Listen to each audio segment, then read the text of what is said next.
এটা একটা তেলের বোতল।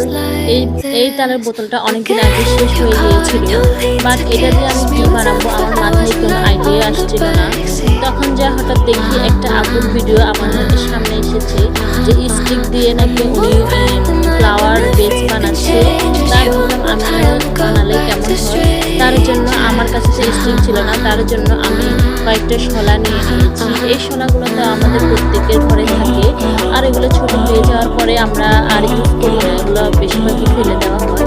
তার জন্য ভাবলাম আমি এগুলো ফেলে না দিয়ে এগুলো দিয়ে কিছু একটা করা যাক। দেখো আমি এই ফ্লাওয়ার বাসটি বানিয়েছি। এখানে আমি পাটের রসিও ব্যবহার করেছি, আর পাটের রসি দিয়ে এবং গ্লুগান দিয়ে আমি এই ফ্লাওয়ার বাসটি বানিয়েছি। আর আমার এই ফ্লাওয়ার বাসটি আপনাদের কাছে কেমন লেগেছে অবশ্যই কমেন্ট করে জানাবেন। আমার কাছে তো খুবই ভালো লেগেছে, একটা ইউনিক আইডিয়া লেগেছে। আপনাদের বাসায় যদি স্টিক না থাকে তাহলে আপনারাও এই আইডিয়াটা